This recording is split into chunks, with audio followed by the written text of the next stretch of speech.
बुद्धि बड़ी है या पैसा। जय श्री कृष्णा मित्रों, स्वागत है आप सभी का हमारे YouTube चैनल में।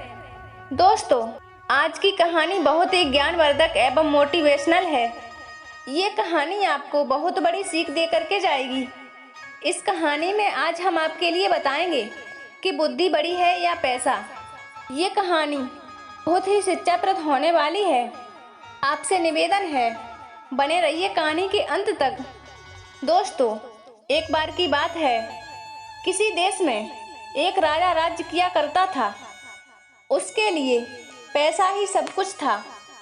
राजा सोचता था कि पैसे के बल से ही दुनिया के सारे काम चलते हैं। तावे की मेख तमाशा देख, ये कहावत झूठ नहीं है।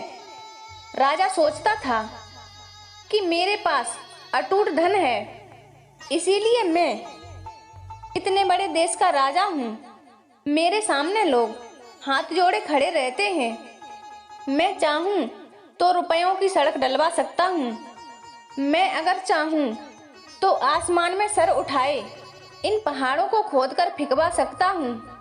पैसे के बूते पर मेरे पास एक जबरदस्त फौज है। फौज के बल पर किसी भी देश को मैं क्षण भर में कुचलवा सकता हूँ। राजा सबसे यही कहता था। इस संसार में धर्म, कर्म, पुत्र, स्त्री सब पैसा ही है। राजा सिर से पैर तक पैसे के नशे में डूबा था, परंतु उसकी रानी बहुत ही बुद्धिमान थी। वह पैसे को तुच्छ और बुद्धि को श्रेष्ठ समझती थी। रानी की चतुराई के कारण ही उस राज्य के सभी कामकाज रीति रिवाज से चल रहे थे। रानी का कहना था कि बुद्धि के बल पर जितनी दुनिया चलती है, उतनी पैसे के बूते पर नहीं चलती है। लेकिन रानी राजा के सामने साफ बात कहने में संकोच करती थी। मित्रों, एक दिन की बात, राजा ने रानी से पूछा कि रानी ये बताओ, पैसा बड़ा है या बुद्धि बड़ी है। रानी बड़े असमंजस में पड़ गई। सोचने लगी कि सत्य का मुख तो रूखा होता है, पर राजा के अंदर पैसों का जो मूल्य बसा हुआ था, उसे रानी अच्छे तरीके से जानती थी। पर क्या करती, जब राजा ने पूछा है तो कुछ ना कुछ तो जवाब देना ही पड़ेगा। रानी ने जवाब दिया, महाराज, यदि आप सच पूछते हैं तो मैं केवल बुद्धि को महत्व देती हूँ। पैसों का कोई महत्व नहीं है। मैं केवल बुद्धि को ही बड़ा मानती हूँ, क्योंकि बुद्धि से ही पैसा आता है और बुद्धि से ही सब कामकाज चलते हैं। अगर बुद्धि ना हो तो सब खजाने लुट जाते हैं और राज्यपाट चौकट हो जाता है। दोस्तों, पैसे की इस तरह निंदा सुनकर के राजा को बड़ा गुस्सा आ गया। गुस्से में बढ़कर के राजा कहने लगा कि तुम्हें अपनी बुद्धि का बहुत बड़ा घमंड है। मैं ये देखना चाहता हूँ कि तुम पैसा के बिना अपनी बुद्धि के बल पर कैसे काम चलाती हो। ऐसा कहकर के राजा ने रानी को नगर के बाहर एक मकान में रख दिया और सेवा के लिए 2-4 नौकर भेज दिए। खर्च के लिए राजा ने रानी को ना तो एक पैसा दिया था और ना ही किसी प्रकार का कोई सामान दिया। रानी के शरीर पर जो जेवर थे, वो भी राजा ने उतरवा लिए। रानी मन ही मन सोचने लगी कि मैं एक दिन राजा को ये दिखा करके रहूंगी कि बुद्धि ही सब कुछ है, पैसा सब कुछ नहीं है, कि बुद्धि भी कोई चीज होती है। जब रानी अपने नए मकान में पहुंच गई तो रानी ने अपने एक नौकर को बुलाकर 2 ईंटें मंगवाई थीं। उन ईंटों को एक सफेद कपड़े में लपेटकर और अपने नाम की मोहर लगा दी।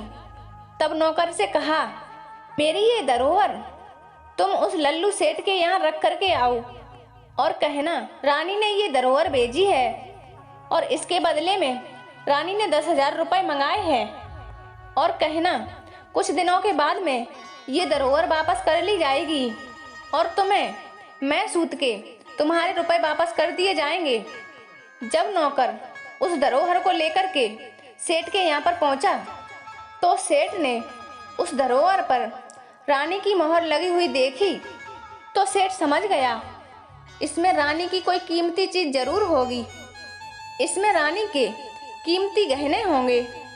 इसलिए उसने उस नौकर को 10,000 रुपए दे दिए।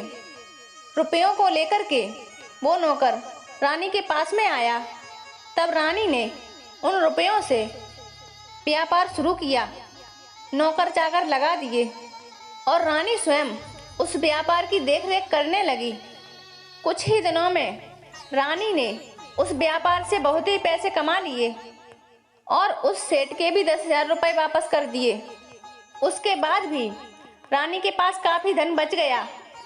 रानी ने उन बचे हुए पैसों से गरीबों के लिए पाठशाला, दवाखाना, वृद्धा आश्रम ये सब खुलवा दिए थे। चारों ओर रानी की जय जयकार होने लगी। अब तो शहर के बाहर रानी के मकान के और पास बहुत सारे मकान बन गए और वहां पर रौनक सी बन गई। उधर रानी के चले जाने से राजा अकेला हो गया था, क्योंकि जब रानी थी तो वह राज्य के सभी कामों को संभालती थी और राज्य काज के कार्यों में उचित सलाह भी देती थी। रानी के सामने धूर्तों की दाल नहीं गलती थी और अब रानी के चले जाने पर उन धूर्त लोगों की बनाई धूर्त लोग राजा को आ करके ठगने लगे। अब तो उस राज्य में अंधेर गद्दी गड़ गई। अब नतीजा ये हुआ कि थोड़े ही दिनों में राज्य का सारा खजाना खत्म हो गया। स्वार्थी कर्मचारी राज्य का सारा धन हड़प गए। अब तो राजा को नौकरों का वेतन चुकाना भी मुश्किल पड़ गया। राज्य की ऐसी दशा को देख करके राजा घबरा गया और राजा अपने मन को बहलाने के लिए अपने राज्य का सारा भार मंत्रियों को सौंप करके देशाटन के लिए निकल गया। जब राजा अपने नगर से बाहर निकला तो नगर के बाहर उसे कुछ ठग और मिल गए। उन ठगों में से एक काना ठग राजा से आकर के बोला, हे राजा साहब, मेरी आंख आपके यहाँ पर 2,000 रुपए में रखी थी। वादे के मुताबिक अब आप रुपए लेकर के मेरी आंख मुझे वापस कर दीजिए। तो राजा कहने लगा कि हे भाई, मेरे पास किसी की कोई आंख वाँख नहीं है, आप मंत्री से जाकर के पता करो। ठग बोला, महाराज, मैं मंत्री को क्या जानूं, मैंने तो अपनी आंख आपके पास गिरमे रखी थी, आप ही मेरी आंख वापस दें। जब बाल ही फसल को खाने लगेगी तो फिर रक्षा कौन करेगा? आप राजा हैं, जब आप ही इंसाफ ना करेंगे तो दूसरा कौन करेगा? जब आप मेरी आंख नहीं दोगे तो आपकी बड़ी बदनामी होगी। ठग की ऐसी बातें सुनकर के राजा बहुत परेशान हो गया और बदनामी से बचने के लिए राजा ने ऐसे तैसे 4,000 रुपए देकर के उस आंख वाले को विदा किया। अब राजा साहब कुछ दूर आगे और बढ़े तो उन्हें एक बूचा मिल गया था। वो बूचा आदमी भी राजा के सामने आकर के खड़ा हो गया और बोला, महाराज, मेरा कान आपके पास गिरवी रखा था, आप अपने रुपए लेकर के मेरा कान मुझे वापस कर दीजिए।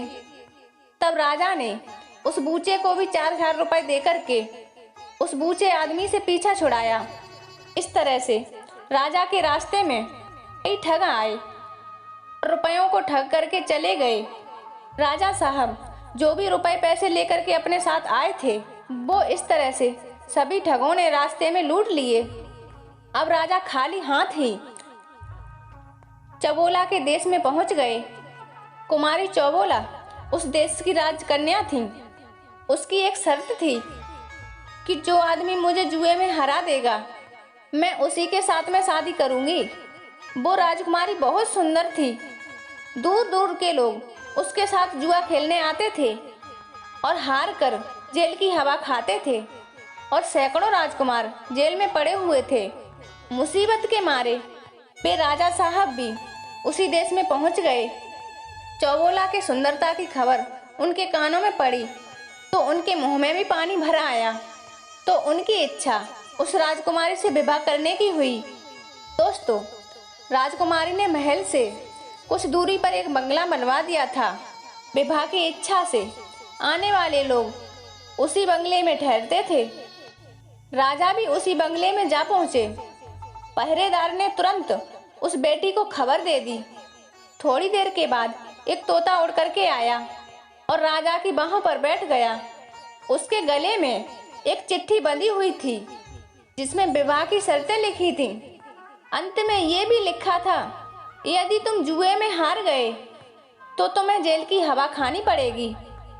राजा ने चिट्ठी पढ़ करके जेब में रख ली। थोड़ी देर बाद राजा को रानी के महल से बुलावा आया। जुआ शुरू हुआ और राजा हार गया। शर्त के अनुसार वह जेल में भेज दिया गया। राजा की हालत बिगड़ने लगी। दोस्तों, जब रानी को पता चला कि राजा साहब इस राज्य को छोड़ करके जा चुके हैं तो रानी को बहुत दुख हुआ। राजा का पता लगाने के लिए वह भी परदेश को निकल पड़ी। कुछ ही दूर चली थी, वही पुराने ठग फिर आ गए जो राजा को मिले थे। सबसे पहले वही काना आया, कहने लगा, आपके पास मेरी आंख गहने रखी हुई थी, आपके पास मेरी आंख 2000 रुपए में रखी हुई थी, आप अपने रुपए लेकर मेरी आंख मुझे वापस कर दीजिए। रानी बोली, ठीक है, मेरे पास बहुत से लोगों की आंखें गिरवी रखी हैं, उन्हीं में से तुम्हारी भी होगी।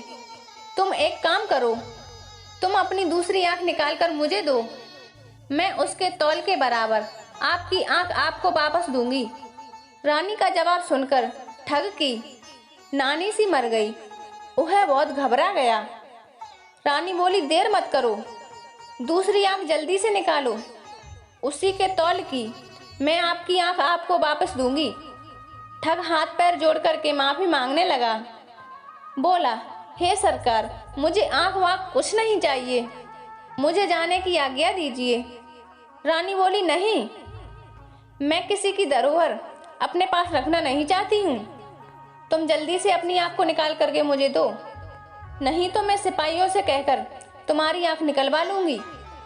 अंत में ठग ने विनती करके 4000 रुपए रानी को देकर जैसे तैसे अपनी जान बचाई। यही हाल बूचे का भी हुआ था। जब उसने देखा रानी का नौकर दूसरा कान काटने ही वाला है तो उसने भी रानी को 4000 रुपए देकर के अपनी जान बचाई। दोस्तों, ठगों से निपटकर रानी आगे बढ़ी और पता लगाते लगाते कुमारी चौबोला के देश में पहुंच गई। राजा के जेल जाने का समाचार सुन करके उसे बहुत ही दुख हुआ। अब वह राजा को जेल से छुड़वाने का उपाय सोचने लगी। उसने पता लगाया कि रानी चौबोला किस प्रकार जुआ खेलती हैं। तो सारा भेद को समझ करके उसने एक पुरुष का भेष बनाया और अपने साथ एक चूहा लिया और बंगले पर जा पहुंची। पहरेदार ने खबर दी। थोड़ी देर में तोता उड़ करके आया। रानी ने उसके गले से चिट्ठी को निकाल करके खोल करके पढ़ी। कुछ समय बाद बुलावा आया। रानी पुरुष के भेष में उस चौबोला के महल में पहुंची।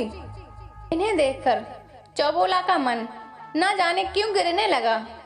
उसे ऐसा मालूम होने लगा कि मैं इस राजकुमार को जीत नहीं सकूंगी। खेलने के लिए 64 डाली गई। राजकुमारी 64 खेलते समय बिल्ली के सिर पर दीपक रखती थी। बिल्ली को इस प्रकार सिखाया गया था कि कुमारी का दाव जब ठीक नहीं पड़ता था तो उसे मालूम होता था कि वह हार रही है, तो राजकुमारी बिल्ली को सिर हिलाने का इशारा करती थी, जिससे कि वह दीपक की लौ ज्योति डगमगाने लगती थी। इसी बीच वह अपना पासा बदल देती थी। रानी यह बात पहले से सुन चुकी थी। बिल्ली का ध्यान आकर्षित करने के लिए उसने एक चूहा पाल लिया था और उसे अपने कुर्ते की बाहों में छुपा कर रखा था। चौसर का खेल खेलने लगा। खेलते खेलते राजकुमारी जब हारने लगी तब उसने बिल्ली को इशारा किया। रानी तो पहले से ही सतर्क थी। उससे पहले ही उसने अपने आस्तीन से चूहे को निकाल करके बाहर कर लिया। बिल्ली की निगाह अपने शिकार पर जम गई। जब राजकुमारी के इशारे का उस बिल्ली पर कोई असर नहीं पड़ा, राजकुमारी के बार बार इशारे करने पर बिल्ली टस से मस नहीं हुई। हुआ ये, राजकुमारी हार गई। तुरंत सारे नगर में खबर फैल गई कि राजकुमारी के विवाह की तैयारियां होने लगी। रानी बोली, विवाह तो शर्त पूरी होते ही हो गया था, अब रहा भामरे पड़ने का सवाल तो इसे घर चलकर भी पूरा कर लिया जाएगा। वहीं से धूमधाम से शादी की जाएगी। चौबोला राजी हो गई। पुरुष वेशधारी रानी बोली, एक बात और है, यहाँ से चलने से पहले उन सब लोगों को जिन्हें आपने जेल में डाल करके रखा है उनको छोड़ दो, लेकिन पहले एक बार उन लोगों को मेरे सामने बुलाओ। कैदी सामने लाए गए। हर एक कैदी की नाक को छेद करके कौड़ी पहनाई गई थी। सबके हाथ में कोलू हाँकने की हकनी और गले में चमड़े का खलीता पड़ा हुआ था। इस खलीते में उनके खाने के लिए थाली रखी जाती थी। खलीते पर हर कैदी का नाम दर्ज था। इन्हीं कैदियों के बीच में रानी के पति राजा साहब ही थे। रानी ने जब उनकी ये दशा देखी तो उसका जी भर आया। उसने अपने मन में भाव को तुरंत छिपा लिया। सब कैदियों की नाक से कौड़ी निकाली गई। नाई बुलाकर हयामत बनवाई गई। अच्छे कपड़े पहनाकर और उनको भोजन कराकर उनकी छुट्टी करा दी गई। राजा ने उस राजकुमार की जय जयकार बोलकर सीधे घर की राह पकड़ ली। दूसरे दिन सवेरे रानी चौबोला को विदा कराकर हाथी घोड़े दास दासी अपने शहर को चली गई। रानी पुरुष वेश में घोड़े पर बैठी आगे आगे चल रही थी। पीछे पीछे रानी चौबोला की पालकी चल रही थी। कुछ दिन में वह अपने नगर में आ पहुंची और नगर के बाहर अपने बंगले में ठहर गई। उधर राजा जब लौटकर आए, अपने नगर में आए, तो देखते हैं क्या कि रानी के मकान के पास औषधालय, पाठशाला, अनाथशाला आदि कई इमारतें बनी हुई हैं। देख करके राजा अचंभे में आ गया और सोचने लगा, रानी को मैंने एक पैसा तो दिया नहीं था, उसने ये लाखों की इमारतें कैसे बनवा ली। पैसों का महत्व उसकी नज़र में अभी भी वैसे ही था जैसे पहले था। संध्या के समय उसने रानी को बुलवाया और पूछा, अब भी तुम्हारी समझ में आया कि बुद्धि बड़ी होती है या पैसा। रानी कुछ नहीं बोली। चुपचाप उसने राजा के नाक की कौड़ी और खलीता और हथनी और खली का टुकड़ा सामने रख दिया। राजा विस्मित होकर के रह गया और सोचने लगा, ये चीजें इसे कहाँ से मिली। इतने में रानी कुमारी चौबोला को बुला करके उनके सामने खड़ा कर दिया। अब राजा की आंखें खुली कि चौबोला की कैद से छुड़ाने वाला कोई राजकुमार नहीं बल्कि मेरी ही ये बुद्धिमती रानी है। राजा ने लज्जित होकर के सिर नीचा कर लिया। फिर कुछ देर सोच करके कहने लगा कि हे रानी, अभी तक मैं बहुत बड़ी भूल में था। तुमने मेरी आंखें खोल दी। अभी तक मैं पैसे को ही सब कुछ समझता था, पर आज मेरी समझ में आया है कि बुद्धि के आगे पैसा कोई भी चीज नहीं है। दोस्तों, इस तरह से उस चौबोला का विवाह उस राजा के साथ में बहुत ही धूमधाम से हो गया। मित्रों, यदि आपको कहानी पसंद आई हो तो कहानी के बारे में आपकी क्या राय है, हमें कमेंट के माध्यम से अवश्य बताएं। आप सभी दर्शकों का बहुत बहुत धन्यवाद। जय श्री कृष्णा, जय श्री राधे। कमेंट में हर हर महादेव जरूर लिखें।